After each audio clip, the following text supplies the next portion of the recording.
Right guys, we're back in the new unit, and first things first, I want to thank everybody for the nice comments left on the previous video when we told you all that we'd got this unit.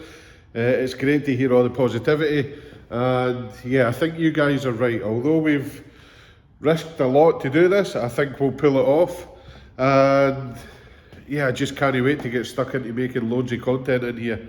But before we do that, we need to get rid of the motorhome, and man, am I going to be glad to see the back of this. I've finally finished the welding on it, and I started seam sealing some of it yesterday. This side's all done as well. I need to get some lighting around here so we can see that side. One of the biggest problems I'm going to have in this unit now is lighting, but we'll get there, we'll get some new lights up eventually.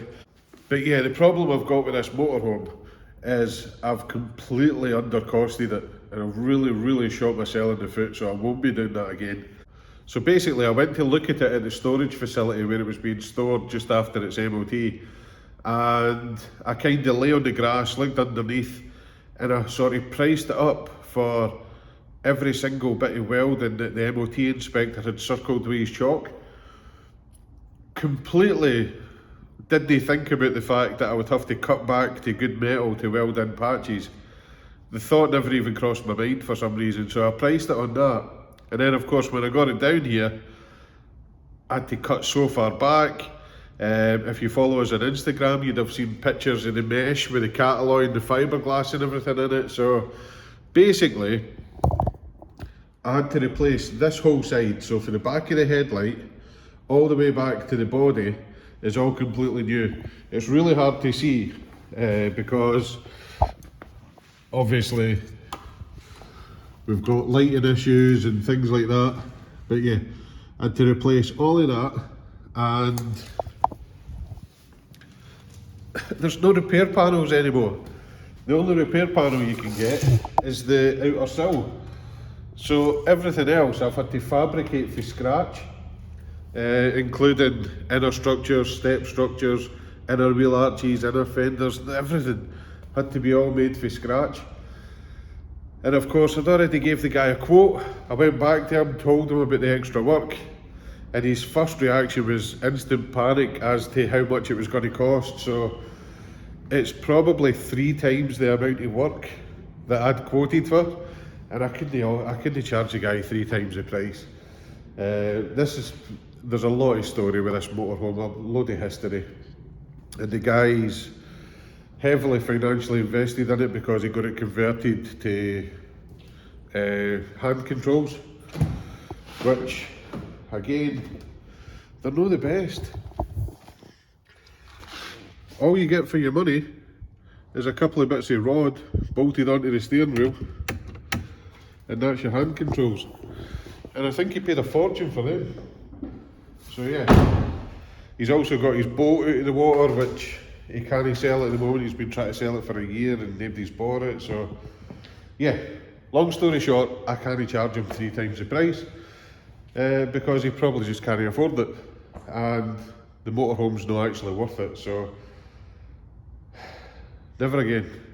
The next time I'm going to have to price it up properly. I'm going to have to remember that I'm going to have to cut back to good metal and price it accordingly, because I've shot myself in the foot. But we need to get it done. So what we're going to start today with is the sills. So what I've done is obviously we've welded on the new outer sill. We had to cut the old one out. So there is a welded join along here. I've tidied it up with a grinder, put a skimmy body filler over the top of it. We need to sand that back, get it in primer, and then while the primer's drying, we'll throw some seam sealer around the rest of the welds, and then we can start the undersealing process.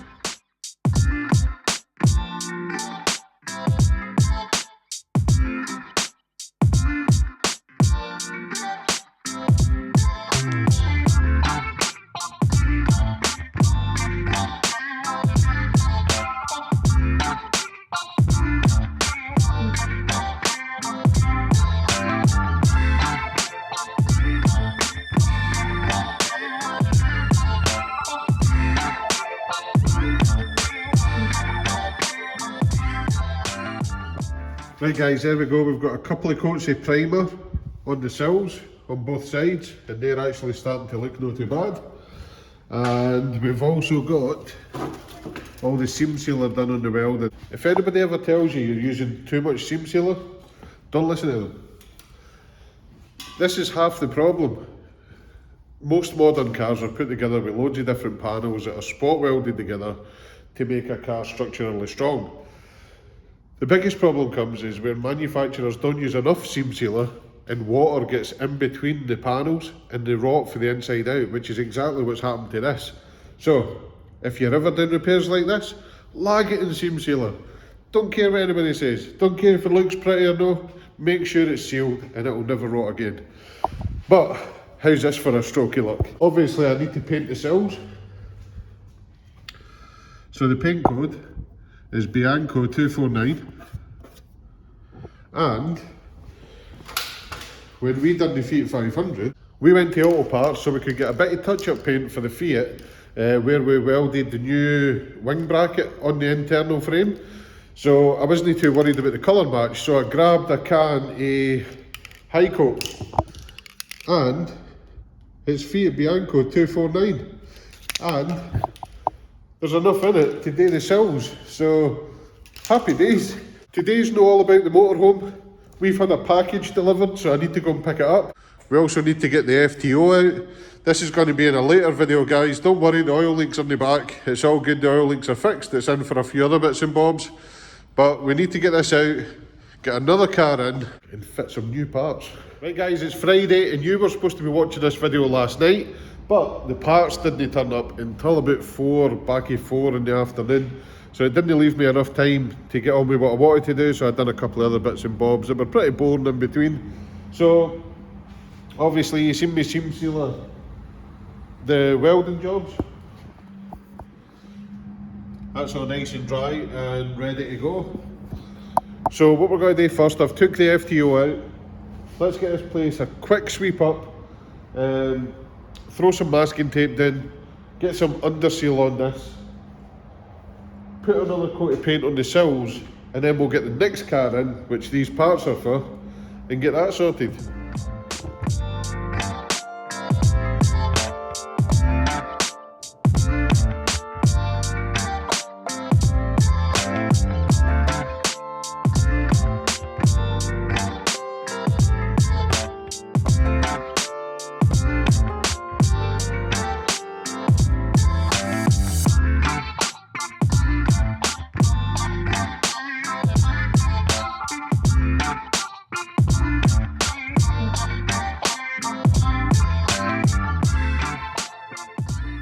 Right guys, you just watched me mask it up on that time lapse, threw down the under seal, looks so much better in there now, and of course all the underneath's been done, all seam sealed, under sealed, good to go.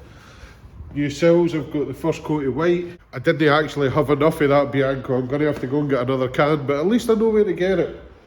And same on this side, this is all done as well. Looking fresh, and it should be good for many years to come. But on that time lapse, you also seen me bring in the BMW giveaway car. Guys, there's less than 24 hours to get your tickets for this. Somebody is going to drive this car away for a £5. £5 a ticket. Get involved. Because we're not a massive channel, there isn't a massive load of ticket sales. So the odds of winning this car are really good. I think it's 1 in 7 at the moment, chance of winning. As you guys know, it has got an MOT fail on it.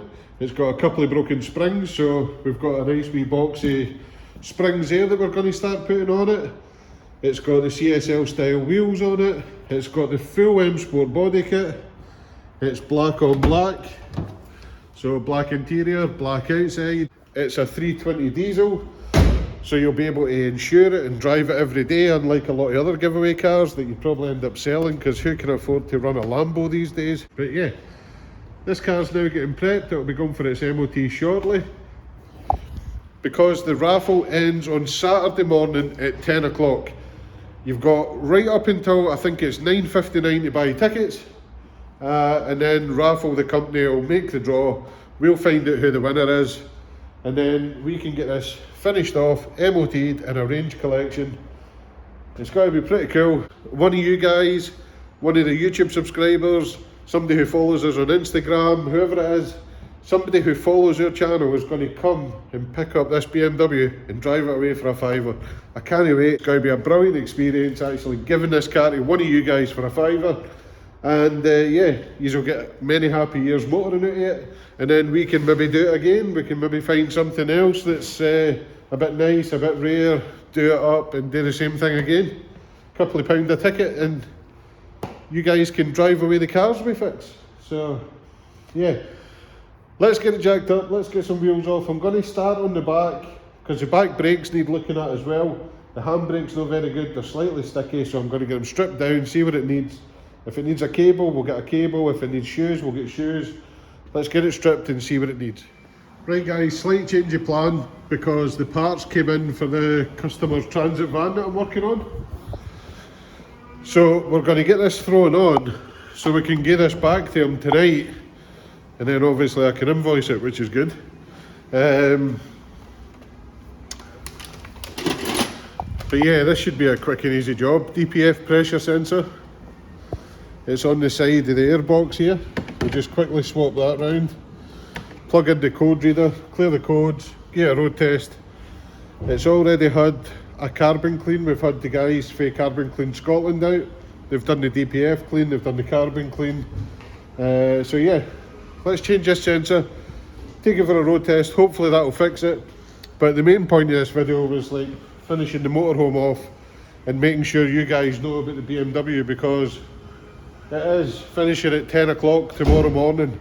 So I'm hoping to get this video out for 7 tonight. If it's not out for 7 tonight, if it's a wee bit later, as long as you still get to see it, as long as you still get the opportunity to buy the tickets, that's the main priority, because I want every one of you guys to have as much chance of winning this as possible. So we'll get stuck into doing the springs tomorrow, and then we'll get it all cleaned up, get it MOT'd, and it'll be good to go. So yeah, let's get a sensor done and then see if this clears the fault. Right guys, unfortunately that's the wrong sensor. So this is the original one, small 3-pin plug, and the new one is a larger 3-pin plug, and it also points in a different direction. So I'm going to have to put this one back together, take it back to the customer, and hopefully try and get the correct sensor on Monday. I'm probably, well, I wonder if Ian can get me one tomorrow. Hopefully we can get one tomorrow, but we're doing something else tomorrow, so I'll get it fitted on Monday. But yeah, the motor trade, eh? All fun and games. Right guys, that's the customer's transit delivered back, and it's already 7 o'clock at night. It's Friday night. If I've got half a chance of getting this video out for you guys tonight, I need to head home, get this sorted and get it uploaded. So springs on the BMW, probably a job for tomorrow. Wheels on the motorhome, that'll be a tomorrow job. I have done a second coat on the sills and they're looking fine. We just need to put the trims back together. Other than that, there's nothing else I can do tonight. I suppose the main takeaway for this video is to remind myself to always price up jobs properly. Take your time, don't rush. Price your job properly, think about what you're going to have to do, and you won't lose your ass like I did. But yeah, this motorhome, I should have probably, it's 3 times the work.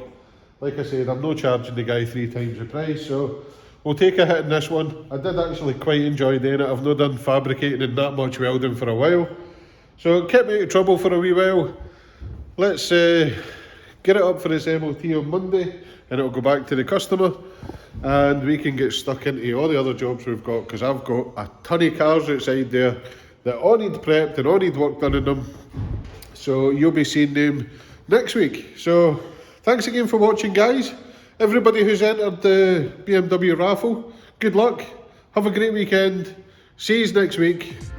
Thanks again.